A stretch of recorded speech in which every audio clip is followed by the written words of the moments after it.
The foundation was based on the principle that a child is a source to let flow, not a vase to fill.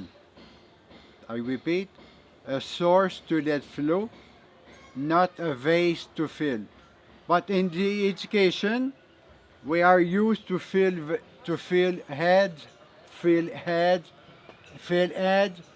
and we forget the most important is that the child has a heart. So we forget the most important, the child has a heart. So when we start the foundation in Quebec, the parents they were bringing to us a learning problem.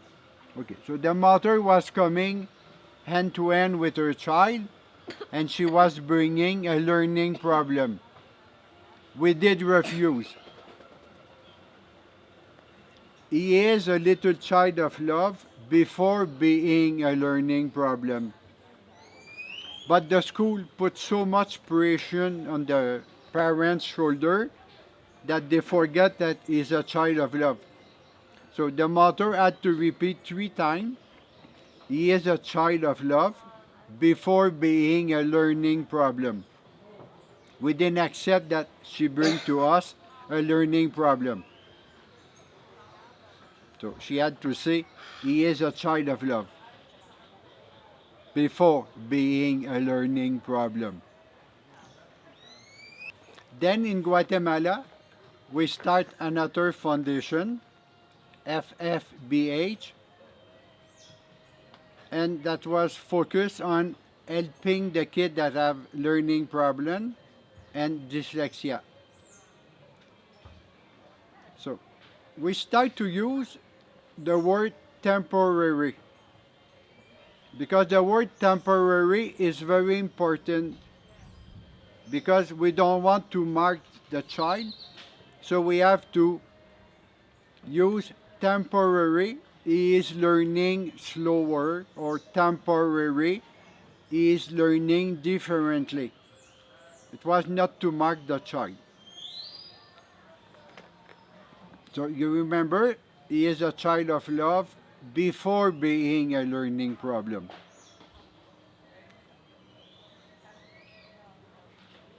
And then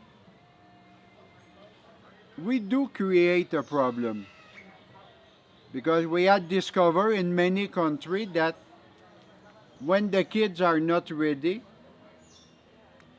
we do create the problem because we want the kid to a B, a D, a P, a Q, and the child is not bilateral, is not ready, then we do create the big problem. And we create kids that when they're going to be adult, they will have the same programmation, I am not good. In psychotherapy, I have worked with a lot of adults that they were testing I'm not good because they learn at school I'm not good. So the first thing they did learn out of school, they learned that they were no good. So we have the responsibility to make sure that the kid is ready to start school. That's why with both foundation, we create a program that we teach in many countries, and we can see that it is powerful and it is very efficacious. We call it basic pedagogy. And in our program, we make sure that the kids are going to be ready to start school. We even had a man that came from Israel and he came to learn our technique because they wanted to be sure that the kids are going to be ready to start school. And sometimes people they talk about dyslexia, or we have to remember that dyslexia is not a disease. It's not that the kid is not intelligent. It's only that he cannot use it.